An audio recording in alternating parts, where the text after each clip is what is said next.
This episode of Serverless Chats is sponsored by Epsagon. This week, we look at the best of 2020. This is Serverless Chats, episode number 81.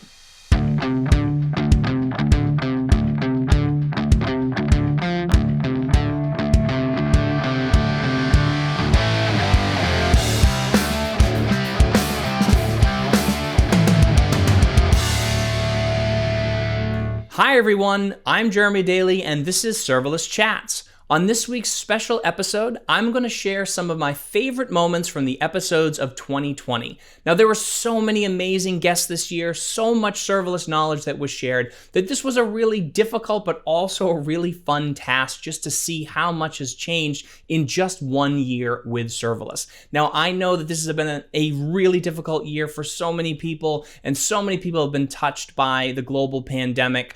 But one thing that I think was great about this year was just how much progress was made with serverless. So I want to go back and start at the very beginning. The first episode I did, episode number 30 with James Beswick. And we were talking about what is serverless going to look like in 2020. And I asked him, is this going to be the year for serverless? Yeah, it's really snowballing in terms of popularity, and certainly seeing just the sheer number of people from all these different companies, startups and enterprises and so many different types of industry, all starting to pick up serverless tools. And a lot of the things that we talked about just a year ago that really seem an incredibly long time ago now, they're conversations that don't really necessarily matter that much anymore. There was a discussion about what is serverless and all these sorts of things, and now we're starting to talk about architectural patterns. Yes. And starting to talk about how it's not just Lambda anymore. Serverless is this concept of taking different services from different providers and combining them. So I think, we see people building things where you connect API Gateway, DynamoDB, S3, but also with services like Stripe or with Auth0. And then Lambda is just connecting things in the middle. So there's just a lot changing the way people are building very sophisticated applications at scale. And I think it's finally gone through that tipping point where it's becoming generally adopted. So James mentions this idea of the tipping point. Well, at reInvent 2020, Andy Jassy said in his keynote that 50% of all new applications that are built on AWS are using Lambda, which sounds like 50% is a pretty good tipping point, right? The other thing he mentioned was that serverless is for everyone, that whether you're a startup or you're an enterprise, all these different companies, all these different size companies are using that. So on episode number 57, I spoke with Sven Hamad, and I asked him what were the benefits of serverless for both small companies and big companies. So when you're a small business, it's the cost of infrastructure that really matters to you, because it's really efficient. You don't pay if you're not using it. But for the big guys, it's a combination of factors. And sure, your bill might be slightly higher in some cases running on serverless, the cost of infrastructure. But the cost of managing infrastructure will go way down. You will have to hire less people, or the people you have will have to spend less hours working there. But also what that does, it releases a big chunk of the budget or resources or man hours that you can now focus on product iterations. So your product can grow faster. And if your product grows faster, you can out-innovate potentially your competitors, which can't afford that same level of innovation, right? So what I see with enterprises is that they see serverless as a competitive advantage. And that's why they're moving to serverless. Although, like, you see all the blog posts about cost savings and stuff like that.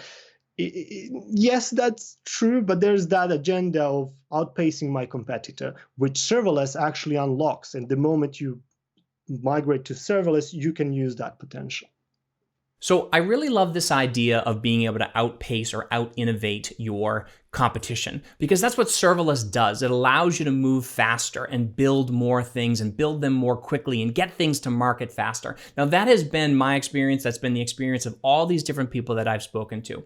But one of the things that we always butt up against in serverless applications is trying to scale our data.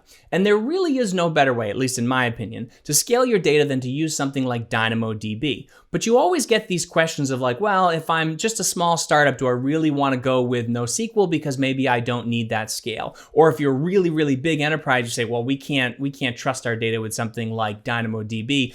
It just, it's not Oracle or something like that. Well, on episodes 34 and 35, I had a great conversation with Rick Houlihan, which again, I suggest you go and check those out.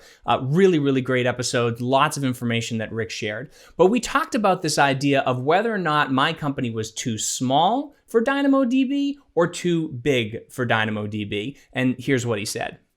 I mean, I get the question of, is DynamoDB powerful enough for my app? Well, absolutely. As a matter of fact, it's the most scaled out NoSQL database in the world. Nothing does anything like what DynamoDB's delivered. I know of single tables delivering over 11 million WCUs.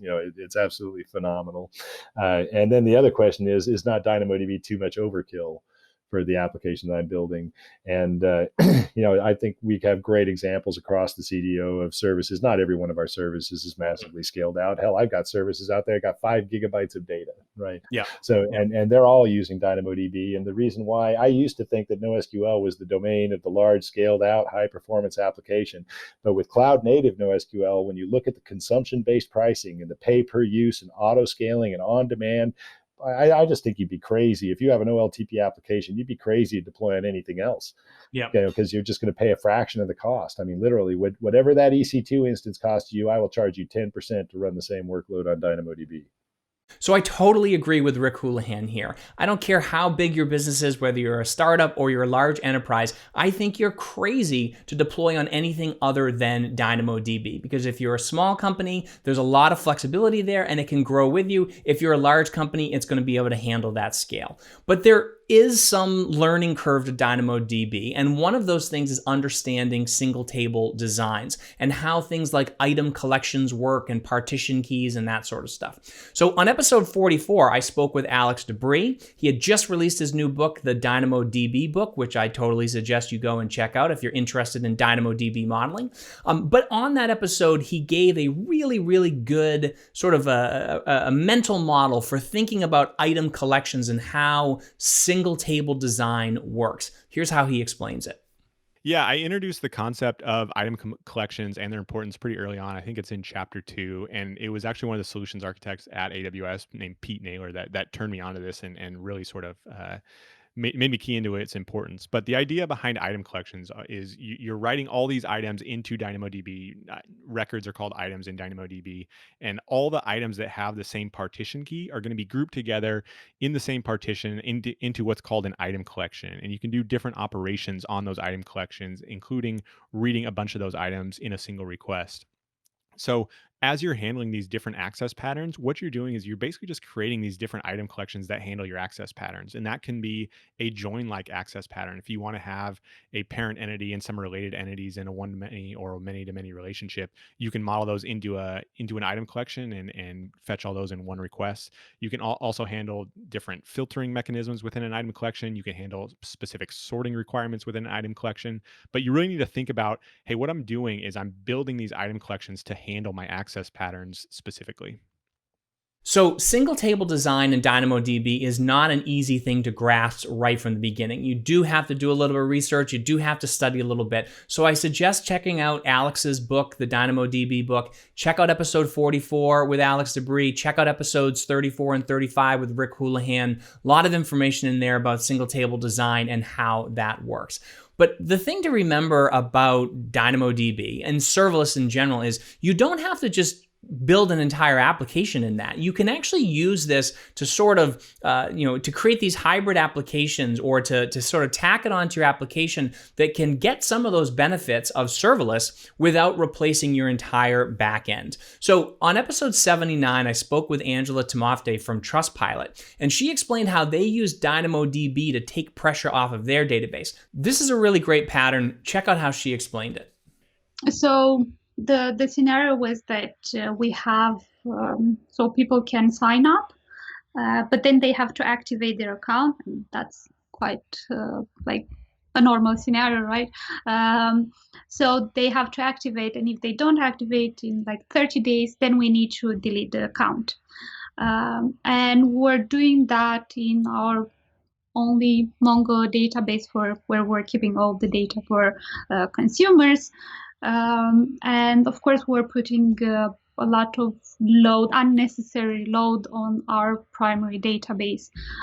So we decided to actually take this entire scenario out, and we started using events. When a consumer will sign up, we'll send an event to store some data in a DynamoDB, which would say this consumer sign up, and then we'll have another event coming from the the activation API saying this consumer activated. So then we'll delete the data in this DynamoDB, and we had one DynamoDB with all the unactivated accounts, and then from there we could look at when the account was created, and we can delete whatever accounts that are not activated in time.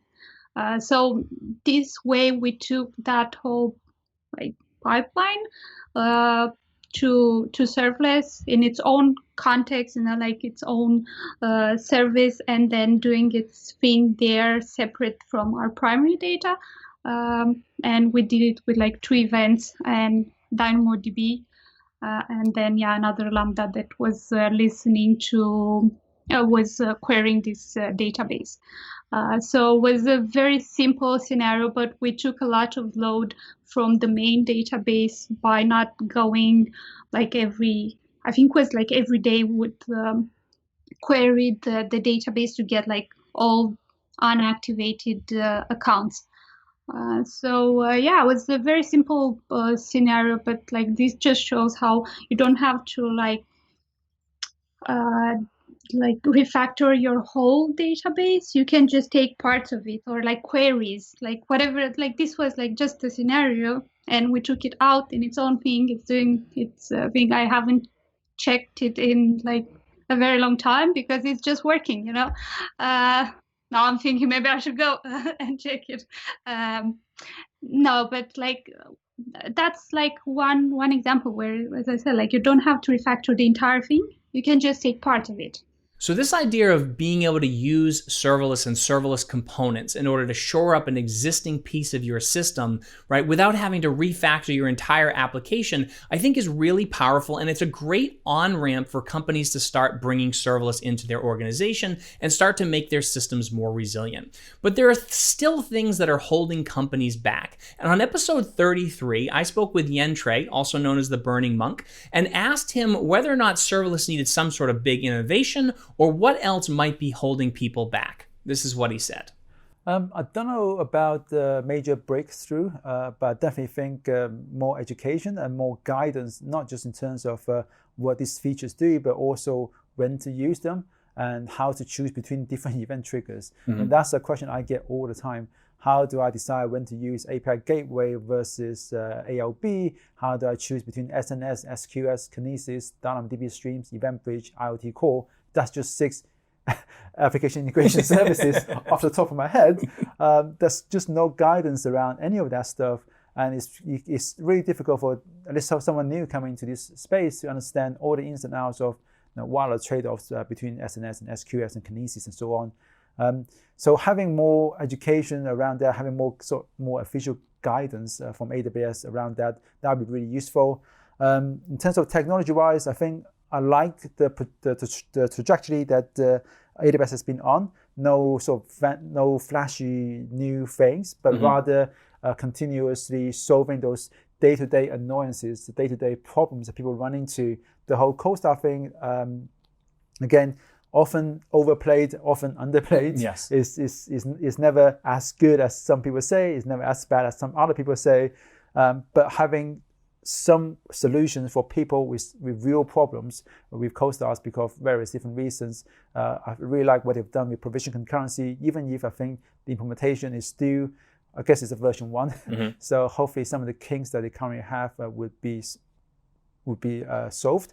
Other than that, I like to see them do more with the multi-account management side of things. Account control tower is great, but again, there's a lot of clicking stuff in the console to get anything set up, and it's also very easy to rack up a pretty big bill if you're not careful. It provisions a lot of net gateway, for example, and things like that. And one of the companies I've been talking to recently as well, a Dutch bank called MoneyU, they actually built some really cool tool themselves to essentially give you infrastructure as code. Think of it as a CloudFormation extension that allows you to capture your entire org. Oh, nice. So imagine I have a resource type that defines my org and then different accounts, and then people can configure CloudTrail, set up for multi-account, configure security guard and things like that, all within my sort of template, which looks just like CloudFormation. So some really amazing tool that those guys have built. But having something like that from AWS would be pretty amazing as well, because again, we're seeing more and more people getting to the point where they have a very complex ecosystem of lots of different AWS accounts, managing them and setting up the right things, the SCPs and things like that. It's not easy, and we certainly don't want people to be constantly going to the console and clicking things. So yes, it is really difficult to understand all of the different services that these cloud providers have, how they all work together, what their limitations are. So education is huge, and we as a community, as well as these cloud providers, have to do more to continue to educate people. But at the end of the day, you just have to go ahead and start learning these things and being able to implement them in a way that is most effective for you and your organization. But while we're on the topic of education, I want to go back to episode number 37. So I spoke with Dr. Peter Sbarski, and we were talking about the state of serverless education and just where we were with online learning versus in-person learning, what colleges were teaching versus what a cloud guru was teaching and other online platforms were teaching. And it was a really great conversation. But this was an interesting moment where we were talking about the value of in-person education versus the value of remote education, and whether or not in-person education was a necessary thing, especially in universities. And I think that's going to be what makes education effective in the future. It's that curated, personalized education. And you spoke about a cloud guru. We have full-time training architects, instructors, who, what they do every day, right, is they create content. And whenever anything changes, they update it. Right? So there's this constant. Right. So when you go to the platform, you know that what you're getting is the latest version, and you're getting kind of that latest best practice. So suddenly, what you are learning in a lecture hall, right, it doesn't really match what you could be learning online, because that content is much more up to date. So that's kind of interesting, an interesting aspect as well. Yeah, that currency and the quality. Yeah, because we can continuously iterate on it. I think that universities do have an important function that cannot be done with just an online delivery of education. And that element is really that, it's going to sound harsh, but it's babysitting, right? Because, just after you finish school, right, there's still a little bit of time for a lot of people to mature, right? They need to go through that maturation phase.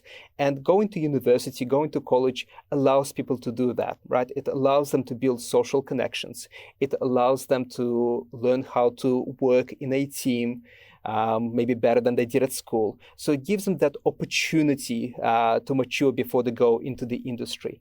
And as much as I love online education, and I think it is the future, there is that element that still needs to be solved, that social element. But I think, we will figure things out. Maybe it will be some kind of blended learning, where you do get that up-to-date curated, delivery of education online. And then there's an additional element where you go and you socialize with your peers. So yeah, we'll see how all of that pans out.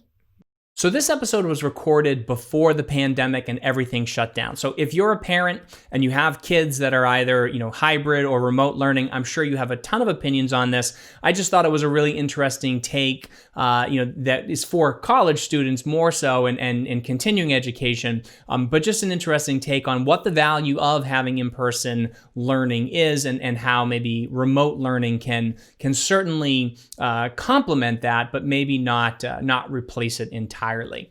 So I want to move on to climate change. And on episodes number 59 and 60, I spoke with Paul Johnston, and we had a whole conversation about going green with serverless. And we got into this discussion about, is it really more efficient for you to own your own data center because maybe it's cheaper, or is it better for the planet for you to move to the cloud for one, and to move to something like serverless?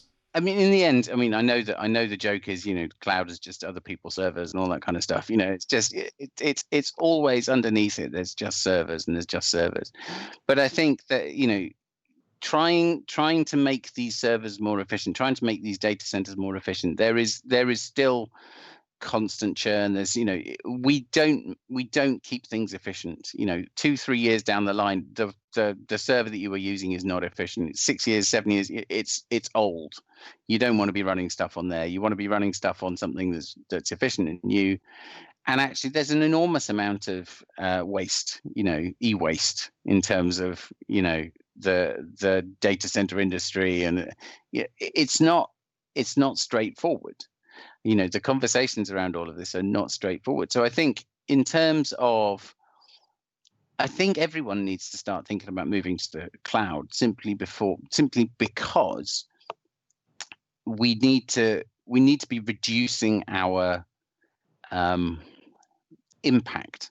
And if you're running stuff, I think it's important to be able to go, actually, we need to be able to reduce the amount we run, but that means understanding how that cloud that you're choosing to work with is working in terms of its sustainability.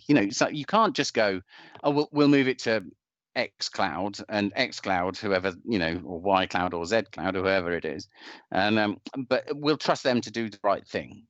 You've got to still have that relationship. You've got to still be able to go, that cloud, you, Mr. Cloud person or Mrs. Cloud person, you've got to tell me, which are you using green electricity? Are you using renewables? How are you disposing of everything? What is your supply chain? I think that conversation over the next few years is actually going to become a much more common conversation. It's going to become more important. You are not going to be able to get away with, we just run efficient data centers. That's not going to be the standard and reasonable response. That's going to be, a table stakes. Green data center will be a table stakes conversation, and the best practice will be, well, we're actually running 100% renewables, and we're putting more, into the grid, and we're being as good a partner as we possibly can. And all of that, we got batteries. We haven't got diesel generators. We've got batteries. It's all of that conversation that I think comes back to. So, in terms of, and maybe we will end up, not using certain companies because their data centers are not green enough, and maybe that is, where we end up, that actually societal pressure actually pushes these companies to do better. But I don't think we're there yet. I think we're probably a couple of years away from 2 or 3, 4 away from that. So this episode was recorded just a few months ago, and at reInvent 2020, they announced the acceleration of their timeline to make their data centers green by 2025 or 2030 or something like that. But it's good to see these big companies are starting to move in that direction and make sure that we are going to have efficient data centers much sooner, rather than later. Now, if you're a company building applications and you're not moving to the cloud yet, really think about it, because it's not just about saving money, but it's also about potentially saving the planet. And I think that's a lofty goal that we should all strive for. All right, so I want to move on to microservices now. So back in episode 42, I spoke with Susanne Kaiser, and we were talking about building better serverless microservices using domain-driven design. Domain-driven design has been around for a while, fascinating topic, but we were talking about the bounded context and applications, and I just thought this was a really, really good way to think about why building microservices and why having these bounded contexts is really important. A domain model cannot exist without a boundary, then that's where we come to bounded context. And a bounded context provides different types of boundaries for a domain model. So it could form a consistency boundary around the domain model and protects its integrity. And it could also form a linguistic and semantic boundary, so that The language's terms are only consistent inside of its bounded context. So, for example, pending in one bounded context could be a different, could have a different meaning than another bounded context, for example. And it also serves as an ownership boundary. So, for example, bounded context could be implemented and evolved and maintained by one team only. And a single team can, on the other hand, can also own multiple bounded contexts, but it's really, really relevant that not multiple teams are working on the same bounded context. Because this enables autonomous teams working at their bounded context independently at their own pace and with minimal impact across other teams. And it also serves as a physical boundary and can be implemented as a separate solution and can be deployed independently as separate artifacts, and also enables separate data stores which are not accessible by other bounded contexts. And for example, also the source code of each bounded context can be maintained in separate Git repositories with their own CI/CD pipeline. So this idea of building loosely coupled components that can scale independently, can have separate teams working on them, and that can have their own context in which the team working on it understands the language and the business rules within that single component is a really powerful way to build applications. But when you start to deploy these microservices into the cloud, there's often some confusion about how you structure that. What do you do for accounts? Do you have a development account? Do you have a production account? Well, on episode number 65, I spoke with Holly Mesrobian, and she explained exactly how AWS recommends structuring your accounts for microservices and different environments. Yes, so we recommend using a separate account per microservice, and then also thinking about an account for each of your environments as well, your pre-production environment and your prod environment. Each one should have its own account as well. And what that does for you, if you think about it, a lot of times two pizza teams own a service or a small set of microservices, and you want to reduce the number of people who can actually access those services and make changes. I mean, it's an operational risk. It's also a security risk. Having too many people have their hands on a microservice, you really want to make sure that the people who can access it are knowledgeable and know what they're doing, and that will help you have a high availability as well as ensuring security and of course availability comes back to not only some potential for someone to make a change that is a breaking change, but also things like ensuring that your limits are used in a way that and planned for in a way that makes sense for you. So that's it. That's the advice.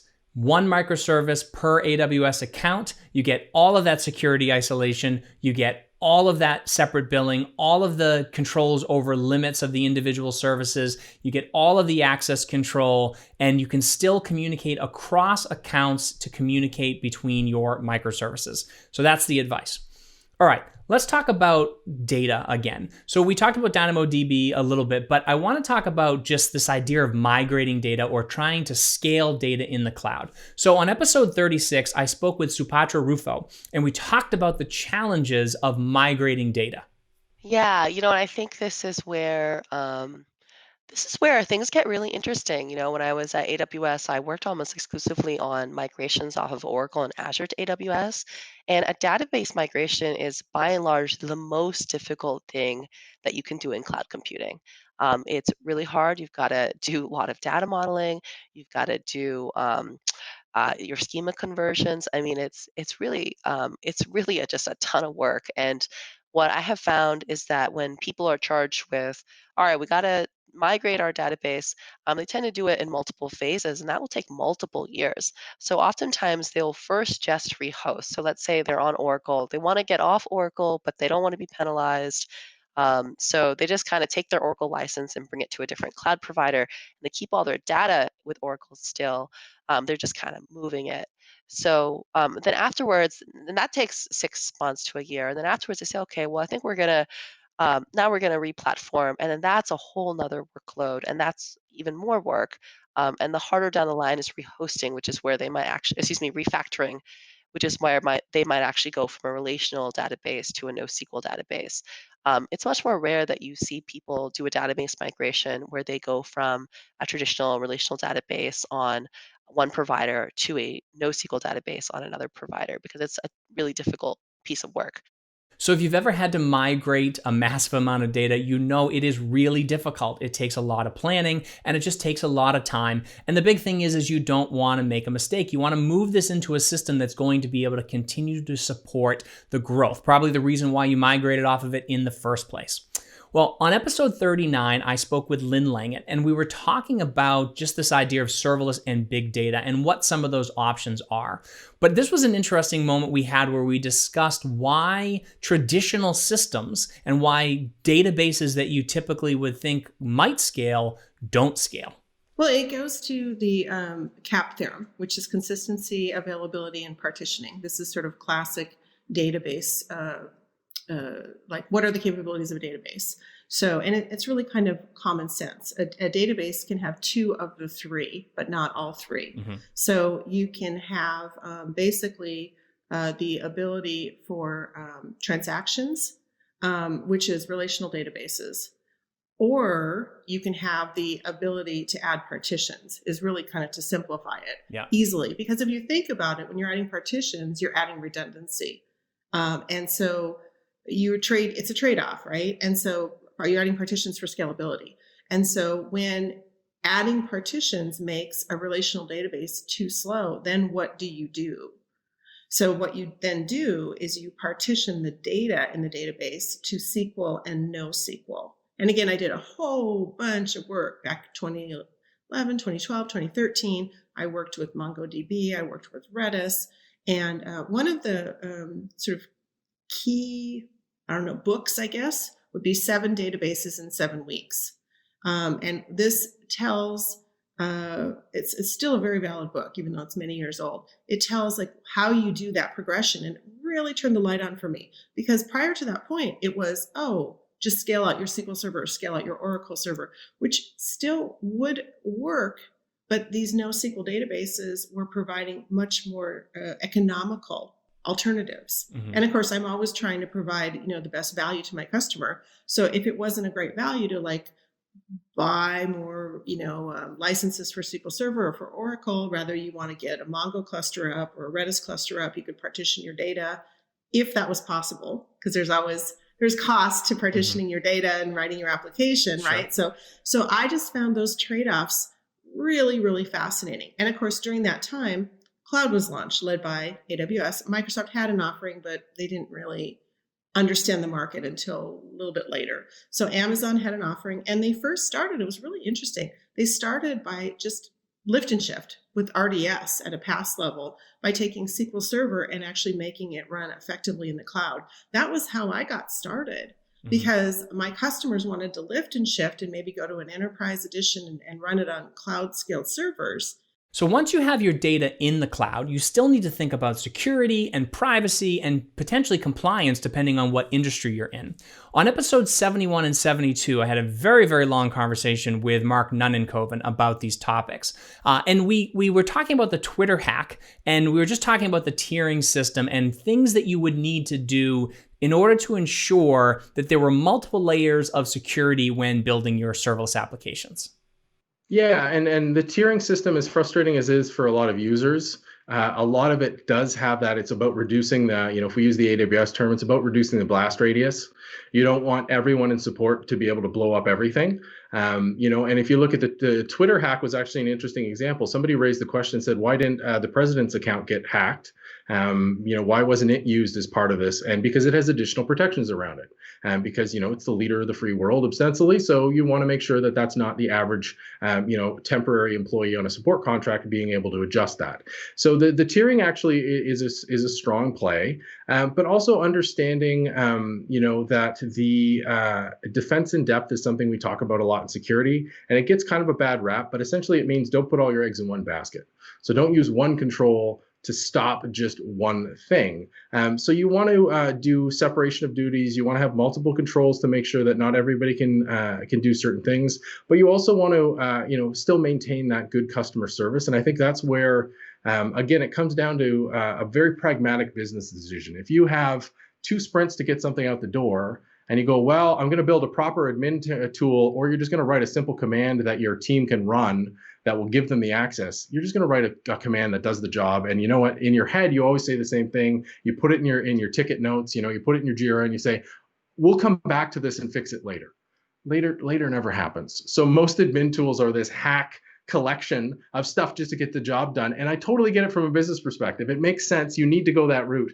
But from a security and privacy perspective, you need to really think holistically. And I think this is a question I get asked often. Actually, somebody just asked me this on my YouTube channel the other day. They said, I'm looking for a cybersecurity degree and I can't find one. All I can find is information security. What's the deal? And I said, well, actually, what you're looking for is information security. In the industry, and especially in the vendor space, we talk cybersecurity because that's typically the system security. So locking down your laptop, locking down your tablet, locking down your Lambda function, that's cybersecurity because we're taking some sort of cyber thing and applying security controls to it. Information security as an academic study, as a field of study in general, is looking at the flow of information as it transits through systems. Well, part of those systems are people, are the wetware, right? Or the fact that people print it out and go, and this is a big challenge with the work from home, as you said, well, like your home environment isn't necessarily secure. And you said, well, yeah, it has different risk models, but the fact that I can connect into my corporate system and download a bunch of stuff and then print it, that's information that still needs to be protected. So I think if you think information security, you tend to start to include these people and go, wait a minute, Joe from support, we're paying him, $15 an hour, but he's got a mountain of student debt. He's never going to get out of it. That's a vulnerability that we need to address, not from locking it down, but like help that person out and make them feel included, make them feel, as part of the team so that they're not a risk when a cyber criminal rolls up with some cash and says, hey, give me access to the support tools. So that's some really great advice from Mark, and I think he brings up some things that most of us probably don't think about when we're building applications or when we're running and maintaining these applications. So just good episodes, 71, 72, check them out. Really good information there. Hi everyone, I want to take a minute to thank our sponsor, Epsagon. Epsagon enables teams to instantly simplify, visualize, and understand what's happening with their complex microservice architectures. With their comprehensive, lightweight auto-instrumentation, users are able to eliminate the gaps in data and manual work associated with other APM solutions, providing significant reductions in issue detection, troubleshooting, and resolution times. Epsagon aggregates, unifies, analyzes, and correlates data from all the third-party tools you love, delivering a single pane of glass for understanding serverless, containers, Kubernetes, and more. Engineers now know when something is wrong and can immediately trace issues to root cause before they affect production. Increase developer efficiency and reduce application downtime with Epsagon. And as a special for Serverless Chats listeners, if you try out Epsagon and connect your first trace today, they'll hook you up with one of their awesome t-shirts. Check it out at epsagon.com/serverlesschats. All right, so in episode 52, I spoke with Tim Wagner, and we went all the way back to the beginning of Lambda and sort of talked about the evolution. And one of the evolutions that happened about that time was EFS integration, which was adding state to your Lambda functions. And I asked Tim whether or not state was an important thing that needed to be added to Lambda or to serverless, or if that was going to somehow, hold companies back if they weren't able to do stateful computing on Lambda and serverless functions. I have these two strong reactions to that statement, right? Like one of them is, I would say in some ways, the most successful thing Lambda has done is to challenge thinking, right? To get people to say, do you really need a server stood up, turned on, taking 20 minutes to fire up with, a bazillion libraries on it. And then you have to keep that thing alive and in perfect condition for its entire life cycle in order to get something done in terms of a practical, enterprise application. And challenging that assumption is one of the most exciting, important, and successful things that I think Lambda and other serverless offerings have accomplished in our industry. The flip side to this is, to be useful, sometimes you have to be practical, and and it's equally true that you can't walk up to an enterprise and say, all right, step one, let's throw all your stuff away, and then step two, right? Because they're not going to get past step one. It's funny, we always talk about greenfields, brownfields. It's all brown in the enterprise. even if you write a net new Lambda function, it's running against existing storage, existing data, existing APIs, whatever that is, right? Nothing is ever completely de novo. And so I think to be successful and be as adopted as possible in the long run, serverless offerings are going to also have to be flexible. And I think you see this with things like provision capacity. I mean, when I was at Lambda still, we had long, painful debates about, is this the right thing to do? and for understandable reasons, because it is less stateless. It took it's obviously optional. We don't force anyone to use it, but by doing it, it makes Lambda look more like a conventional, server container, conventional application approach, because there is this piece that is a little bit stateful now. And I think the art here is for the serverless offerings to not lose their way, to find this kind of middle ground that is useful enough to the enterprises, that still challenges assumptions, that gets people to write stuff in a way that is better than what came before, but doesn't pander completely to just make it feel like a server, but is also practical and helps enterprises get their job done, instead of just telling them, because just sermonizing to them is also not the right way to do it. So I totally agree that telling companies they just have to change the way they build things and this is the way they need to do it now is probably not the best way to convince them to move over to serverless. So the more things that we can build in that makes that transition easier, I think is a very, very good thing. Now, on episode number 78, I spoke with Rodric Rabbah, and I asked him if there were other things missing from serverless besides just state. And this is what he said. I think accessibility of the platform. And I remember when I first met you, we had this conversation about, we called it serverless bubble at the time. And maybe bubble isn't the right word, because bubbles burst and that's not a good thing. Maybe echo chamber is better. But I think one thing I've learned, and I learned this very early on when I left IBM and sort of went to a developer conference and said, yeah, there's this thing called serverless. It's the greatest thing. And it was like, what? What's a microservice? And sort of recognizing that the world hadn't yet caught on. There is part of the technology community that has, and sort of good for them, but recognizing that there's still large interest in Kubernetes, there's still large interest in EC2 instances and VMs. There's a massive world out there where building applications for a cloud is still hard.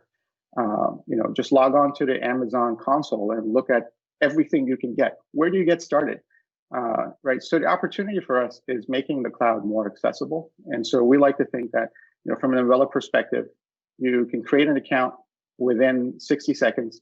You can deploy your first project, not even having to install any tools right out of GitHub. And hey, I have stood up an entire application. It's got a front end. It's got a dedicated domain. It's served from a CDN. My functions are entirely serverless. They scale. I can have state. I just did that, right? So it's about really making the cloud accessible for a large class of developers, from the enterprise all the way to the indie developer who just has an idea for a mobile app or a website that they want to build. And I think this is where really the opportunity is. Whether you're running things in a container or an isolate like Cloudflare does, it becomes an implementation detail nobody's going to care about in the future.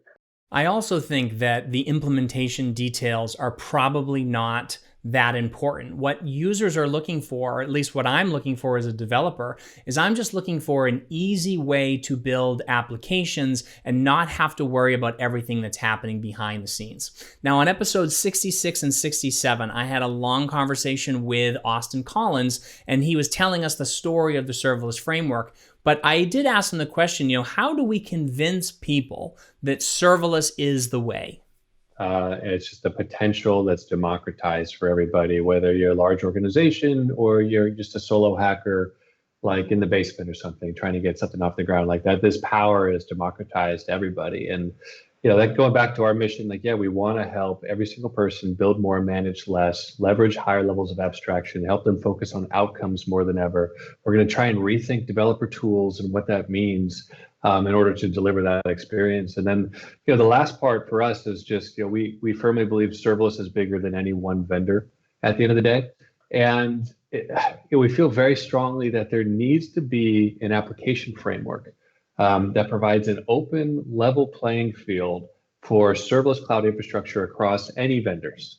Because yes, we've talked a lot about AWS, and the majority of our users are using AWS, and the majority of the infrastructure is AWS, but not all of it, actually. They are still bringing out, our users, our audience, very product focused. If you want to build the best products, you got to be free to use the best of breed services that are out there. And this is, and so we see a lot of people still bringing in Stripe, still bringing in Algolia, right? Still bringing in, MongoDB Atlas, all the Twilio, right? There's so many great things out there, and helping people, developers, have this open framework where it treats all these things as neutral, this level playing field, where they could compose serverless infrastructure across any vendor into applications really, really easy. Feels like the destiny of the serverless framework to us. So the ability to democratize compute is amazing, that anybody can join this community, anybody can build applications and share what they do with the world is very, very, very powerful. And you don't need thousands and thousands of dollars now to get started. You can just be that solo hacker, or you can be a small startup, and you can make a huge difference. And that's another thing that came up this year. And I love having conversations with my guests, especially when they get really, really honest. And I spoke with Erica Windisch, and this was on episode number 58. And we were talking about open source and the power of open source. And she said this. From a perspective of open source developers, though, my biggest issue is the culture. Every one of these open source projects, or projects, however small or big that they are, because I think so things like Kubernetes, right, are now multiple projects. You have things like Falco and so forth that are sub projects or adjacent projects, or however you want to define them. They are, you have a community here that operates a certain way.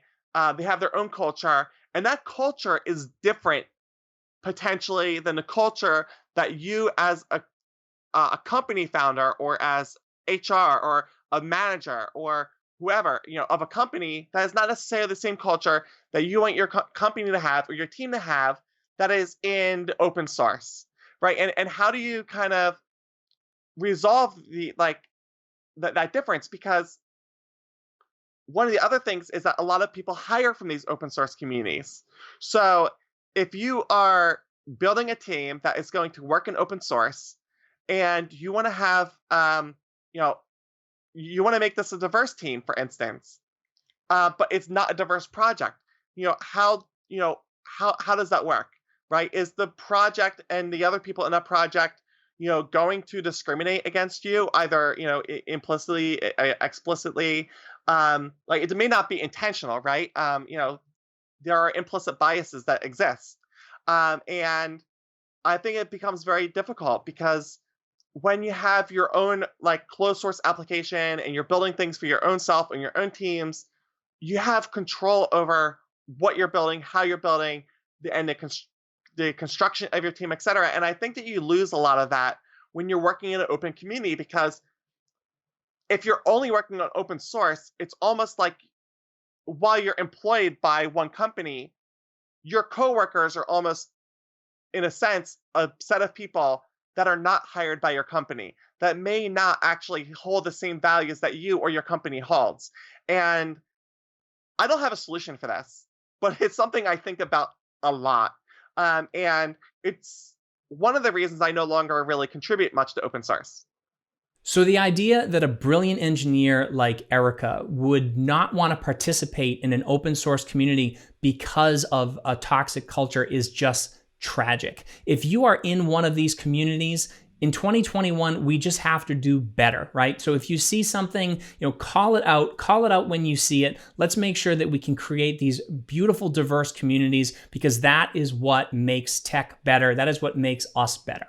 So I want to move on to something else, which I think is a common theme of serverless, or at least it's been a common theme for me. And this is the idea of complexity. And I feel like serverless continues to get more and more complex, and it probably has to. But I spoke with Guillermo Rauch on episode number 50, and I asked him about the complexity of serverless. I think what's amazing about serverless is that it's exposed, the essential complexity of the problem. It stopped developers from sweeping, hacks under the rug, right? So the best example that I think from this is, you can no longer do async computation as a result of invoking a function that easily anymore. In the world of Node.js, I would see a lot of customers just like put lots of state in a process.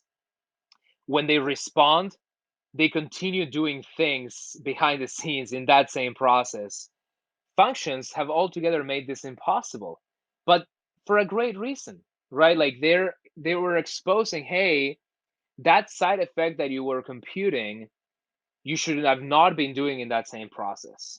You should have used a primitive like a queue to put your side effect, your event there, and then use other functions that respond to that event. And then it's so smart that they also put the developer into this state of success of saying, well, if it's a side effect that now can no longer be retried by the client, right? Because the client is executing the function is responding with 200, and it queued the side effect.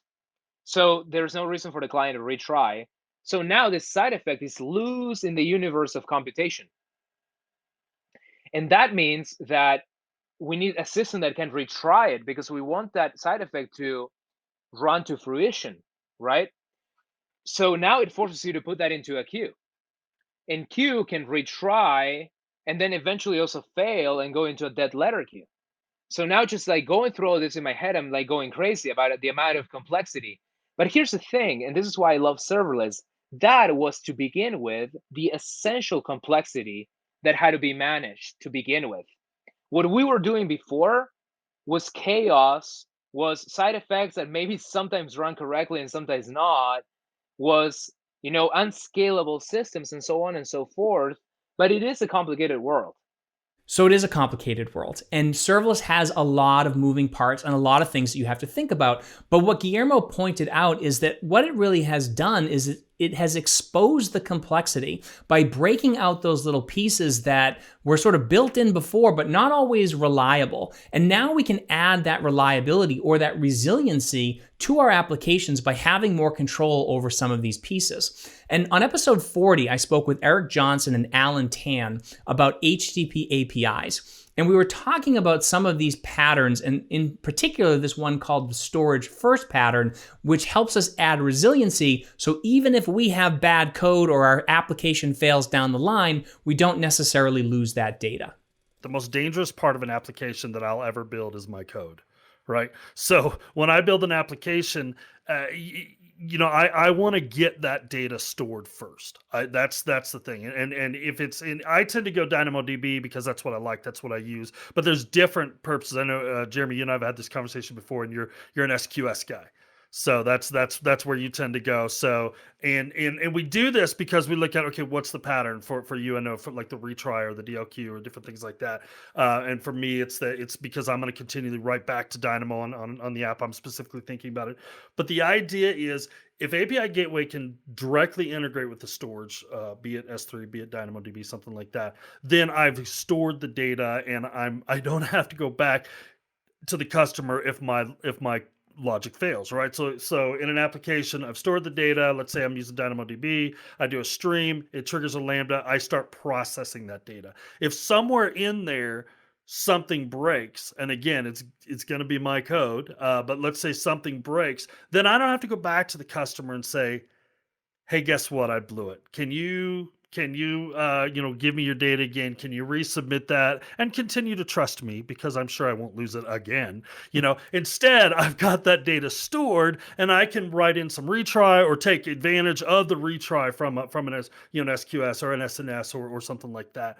And so I think it's a really cool pattern for building resilience into our application. Serverless comes with a lot of resilience anyway. Mm-hmm. I mean, that's how AWS has approached this on, look, as much as we'd like to say nothing ever breaks, let's write as if it does, right? And so let's degrade gracefully. And I think this adds even another layer of that, where I can degrade in my code and know, hey, I've still got the data. I can write some retry logic. I can use existing retry logic. I think it's a safer pattern. So, and it does require, the storage first is the pattern, I call it, but it requires thinking asynchronously. What can I do after I've responded to the client? And how do I work with them? So the storage first pattern is just one of probably 100 different serverless patterns you can use to make your systems more resilient. And resiliency is a really, really important thing, especially when we're dealing with distributed systems. Now, in episode 51, I had a conversation with Adrian Hornsby, and we talked about all kinds of resiliency patterns that you can use in your application. But one really cool piece that we talked about was the difference between soft and hard TTLs in your cache. So a soft time to leave is kind of your requirement in terms of stillness, right? So you say let's say my Twitter trend list, I want to refresh it every 30 seconds. So you give it a TTL of 30 seconds, a soft TTL of 30 seconds. So if my service requests the cache and the soft TTL is expired and everything is fine, you go and query the service, right? But if my service doesn't answer at that moment, so you've passed the soft TTL, now your downstream service doesn't give you the data. What do? Do you return a 404, or you actually fall back and you say, all right, my soft TTL is expired, but hey, I'm still within the hard TTL, which is it's 1 hour, right? So and then you say, okay, your service returns the hard TTL, and you say, oh, sorry, we just have 1 hour old data because we're experiencing issue. So again, it's a possible degradation, and actually quite often cache could be used like this. I think it's all about how you create your ash and things like this, and how you define your eviction and policies and things like this.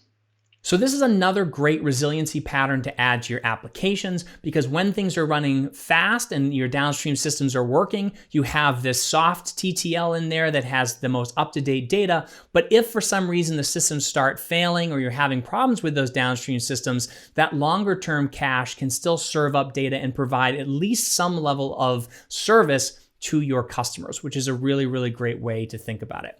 Now, the cloud does a lot of things for you, right? So writing code, as Eric mentioned, you could potentially write bad code. So why write code if you don't have to? So on episode number 48, I spoke with Lyndon Nichols, and we had this conversation about, should you be writing these things yourself, or should you rely on a service to do it? I just started thinking about the fact that if I was developing something for the cloud, or just in general, if I start typing a lot, I pause and I go, okay, somebody's already written this. I'm not that clever. Not really. There's a lot of smart people in the world. There are a lot of people that code all the time. So this is already done somewhere. It's either in a library or it's a service. And I talk to so many customers and people who, they're like, oh, I here's my great idea of a thing. And almost always I'm like, no, okay, so that is this, even like, messaging systems, Service Bus on Azure. I mean, there are so many developers that have tried to write messaging systems, and there are so many out there. There's so many people that have tried to write Kafka. And they still are. There's, and sometimes I talk to people that are trying to create something, and they will say, okay, well, I'm going to put this in a function, this in a function. I'll say, no, you don't need functions here. This is already a service. You can already use something like logic apps. Like, you don't have to write any code. And, you just kind of connect some things together, or, there's already built-in services, and that's still serverless, right? Like, serverless is not just fast. Like, you don't have to write 100 Lambdas to be a serverless developer. So as Linda said, you don't have to write 100 Lambda functions to be a serverless developer. It's much more about knowing the ecosystem and understanding all the components that you can stitch together to build these applications. Now, in episode 49, I spoke with Jared Short, and we were talking about building with the cloud native mindset, and just how do you do that? What do you have to do to build with the cloud native mindset, and how do you get that right? It takes practice. right? You're giving up a lot of fundamental control that I think people are used to having. Right? I can't walk into my data center, open a rack, and turn off or turn on a server or pull wires or things. That's a huge fundamental shift for a lot of folks. And as we're migrating to people now these days that have never even walked into, a rack of servers, we're having people that are coming out of college that, AWS and going into EC2 and clicking launch instance is their concept of a server. I think what we're starting to build towards in terms of this cloud native mindset is we fundamentally can trust these larger providers to provide mostly good experiences. I'm gonna be careful there. Mostly good experiences around these cloud primitive services. And we have S3, which, has kind of been referred to as one of the seven, or the seventh or eighth wonder of the world, or whatever. It's like this modern marvel, right? That thing holds so much data and performs so well and is so scalable. Like when it goes down, the internet's just basically done. That's incredible that they have this service, and we're trusting it as cloud natives. We're trusting these providers. I don't care if it's Azure or GCP or anybody, to provide these primitives that we can build on top of. And I think cloud natives look at those primitives, and you have an implied level of trust, and you're willing to build businesses and business value on top of them. And I think it's control and being able to trust somebody else with giving up that control, so you can accelerate what you're willing and looking to build in terms of business value is more of the cloud native mindset than anything else. So giving up control can be a little bit scary, but as soon as you give that control to a third-party service, not only does that speed up the development, but it also makes it much easier to maintain. And on episode 73, I spoke with Joe Emerson about this very idea, and I said, well, if you're just optimizing for maintainability, why wouldn't you choose a third-party service every time? I mean, in general, I do choose third-party services for everything. I mean, my general view is prove to me that this third-party service won't work. Now, again, I have a very strong difference though between a third-party service that's serverless and one that isn't. And so you can find third-party services where they want you to go into like the AWS marketplace and run it on a VM, and that's not serverless, and I'm not interested in that. Or like, oh, it's an open source project, run it yourself. And again, I'm not interested in that. But when it's serverless, my short definition of serverless is it's not my uptime. Like I literally can't influence uptime. I mean, beyond I could like put bad configuration or bad code in. But like if some server fails, like it's not on me to bring it back up. And so I think if you can have a serverless third-party API, I think your default should be use that, unless you can prove that you shouldn't use it. So this idea of not having to maintain another piece of your application and that it's somebody else's responsibility is a huge selling point for me right there, but also the idea that that application is going to get better over time. And that's what this serviceful movement does. So on episode number 80, I spoke with the Jay Nair, and we talked about why serviceful was such an important thing. It just flat out, I think that is the biggest vector to speed that serverless brings to the table, right? Like the fact that you can cherry pick components of your customer or product by relying on other people's expertise, right? So going out there and saying, hey, I know, Jeremy Daly, you have built this great chat service that has, and I trust you to offer me 4 nines availability and a certain performance guarantee. And as long as I use your API, I'm good. the incentive for me to go and rebuild that elsewhere is negligible. Like, it doesn't help my business to go and rely on anything else. And I think what that basically does is you are now recruiting an entire collection of experts, of really deep domain experts, to be part of your operational team, to be part of your development team, right? They're continuously improving their portion of that tiny little product. And making it better to move faster. The scale is getting better, the performance is getting better, the capabilities are getting better, while you innovate on the part of the stack that you want to.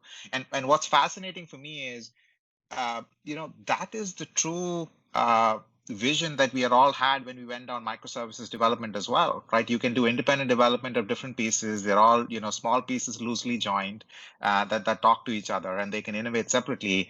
The only difference is this is not just your organization sitting and doing it, your 2-person startup. You have now, 22-person startups and AWS innovating on your behalf just to make your product better, right? Like, your 1 millisecond example is a great one. Like, if you were a startup who was running on us today, and you happen to use Lambda for your backend compute, your bill just got 40% cheaper, which you can now pass on as end user savings with you doing nothing.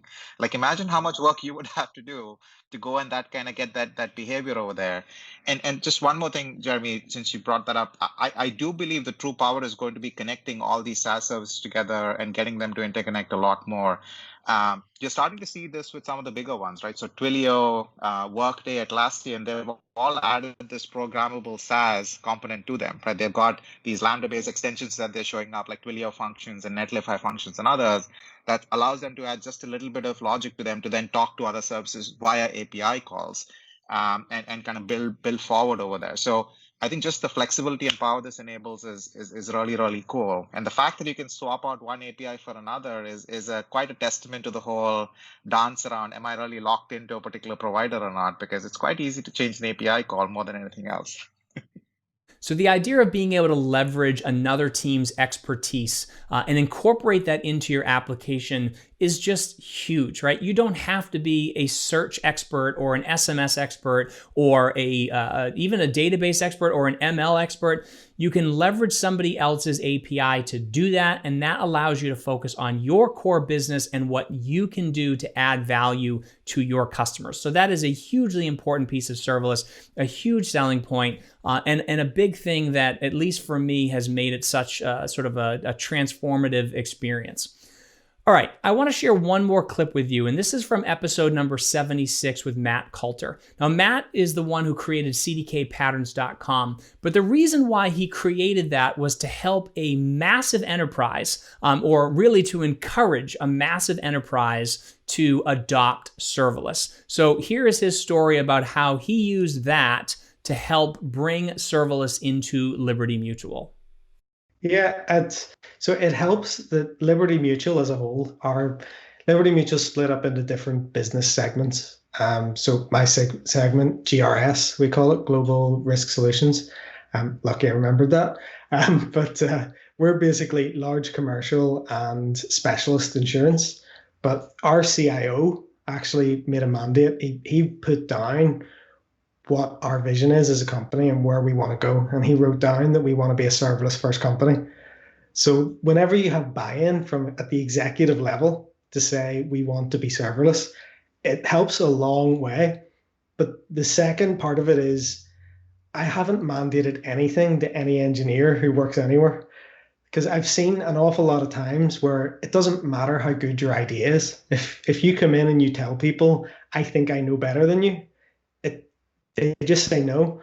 So that's why I started with CDK Patterns External, which is, given we haven't introduced it yet, an open source collection of serverless architecture patterns.